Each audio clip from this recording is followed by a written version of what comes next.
pharma and healthcare space is gearing up for not one but two fresh listings in the coming weeks. So on the 4th of August, we'll see two IPOs opening for subscription from this very sector.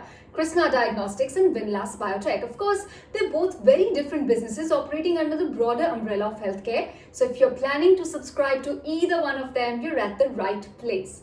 In this video, we'll slice and dice both these companies to help you get a better perspective so you can take an informed decision. First, let's look at Krsnaa Diagnostics. It opens for subscription on 4th August and closes on 6th. Price band is from 933 to 954 per share, taking the total issue size to 1213 crore rupees. If you look at the offer structure, QIBs have a reserved quota of 75%, NII 15% and retail 10%. As far as the proceeds are concerned, they'll be used for financing the cost of establishing diagnostic centers in Punjab, Karnataka, Himachal Pradesh and Maharashtra. It'll also be used for repaying or prepaying the firm's borrowings and finally general corporate purposes. Now let's tell you a bit more about Krsnaa Diagnostics. It was incorporated back in 2010. It's among the fastest growing diagnostic chains in the country. It provides technology-enabled diagnostic services, the likes of imaging, pathology, clinical labs and teleradiology services. It caters to public and private hospitals, medical colleges and community health centers across India. It focuses on private-public partnership and in fact it has the largest presence in diagnostic PPP segment. The diagnostic centers it has are operated under hospital partnership model. It is also growing its collaboration with private healthcare providers to operate diagnostic centers within their facilities. If you look at its presence, the diagnostic chain has centers across India with a key focus on non-metros, lower tier cities and towns. As of 30th of June 2021, it operates 1,823 diagnostic centers offering radiology and pathology services across 13 states in the country. If you talk about its listed peers, you have to peg it against the likes of a Metropolis Healthcare, Dr. Lal Path Labs. Financials, well, it has seen a steady growth in the top line performance in the last 3 fiscal years. It has seen substantial improvement in bottom line. It's really been quite a turnaround as far as profitability is concerned. Talking about the core strengths of the company, of course, it has a strong brand equity. It has extensive footprint across India with a robust infrastructure. It's well positioned to capitalize on healthcare spending across private and public sectors. It has scalable and agile business model with efficient cost structure. It has seen a consistent track record of financial performance, which we just flagged off for you. The ability to maintain cost competitiveness through operating leverage is also one of its key strengths. On the flip side, there are some risks as well that you need to watch out for. They have significant dependence on payments under contracts with public health agencies, so any delays or issues on that front could be a problem or a potential concern for the company. Most diagnostic centers established and operated under PPP contracts are awarded by government agencies through a competitive bidding process.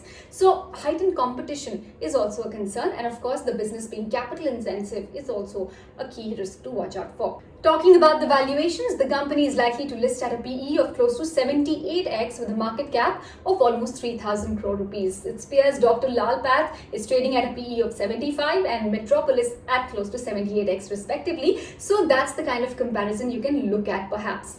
Moving on to the next IPO to watch in the pharma space, Windlas Biotech opens for subscription on the 4th again and closes on the 6th. Price band 448 to 460 rupees a piece, taking the total issue size to 401.5 crores. It has 50% of its quota reserved for QIBs, 15% for NII and retail a good amount of 35%. Its proceeds that it raises from the IPO will be used to purchase equipment required for capacity expansion and addition of injectable dosage capability at its Dehradun facilities. It will also be used for repaying or prepaying certain borrowings, funding incremental working capital requirements and of course for general corporate purposes. Now, those of you who don't know much about Windlas Biotech, it is one of the top 5 players in domestic pharmaceutical formulations, contract development and manufacturing company, which is also known as CDMO. So in this particular industry, it's one of the top 5 players in India in terms of revenue. Over 2 decades of experience is what it boasts of in manufacturing solid and liquid pharmaceutical dosage forms. It has significant experience in providing specialized capabilities, including high potency, controlled substances, and low solubility.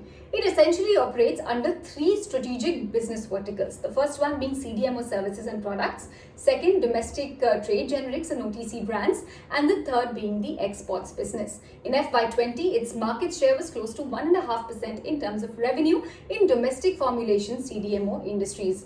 As far as its key clientele is concerned, it has the likes of Pfizer, Sanofi, Zydus Cadila, Emcure Pharma, Eris Life, Intas Pharmaceuticals, and Systopic Laboratories as its core clientele. Some of its peers from the unlisted space include the likes of Akums Drugs and Pharmaceuticals, Sinochem Pharma, Innova Captab, and Tirupati Medicare. So these essentially are the key players within the space that Windlas Pharma operates in. If you look at the financial snapshot, it has seen steady financial performance over the last 3 fiscal years. In fact, the performance up to 9 months of FY21 has also been quite heartening. Talking about the key strengths, it's a leading company in domestic pharma formulation CDMO industry. Its financial performance has been stable. It has developed relationship with leading pharma companies, few names which I just flagged off for you. It's provided CDMO services to 7 of the top 10 Indian formulations pharmaceutical companies in FY20. It's well placed to grow on back of strong product portfolio, relationship with customers, R&D capabilities, and efficient and quality compliant facilities. It has strong product portfolio in chronic segments as well. Its entry into high growth injectable segment will help scale up operations and also expand margins. Focus on developing new complex generic products will also help enhance their sales performance. Moving on to the risks to watch out for. It operates in a highly competitive market. There's high dependence on CDMO customers. It's subject to strict technical specifications, quality requirements, regular inspections and audits by CDMO customers. It has high working capital requirements as well. It's quite capital intensive if you look at it. And of course, continuing impact of COVID-19 will also be an important potential risk to watch out for. And finally, if you look at the valuations, based on absolute net profit for FY21, the post-issue valuations are looking quite steep at this juncture at 64 times its earnings. Excluding the exceptional item, the valuation reduced to a realistic figure of close to 27x, making it quite a reasonable bet to perhaps consider at this juncture. So there you have it, Windlas Biotech and Krsnaa Diagnostics, the pros and the cons of both of these companies before you decide whether you want a dose of it in your portfolio or not.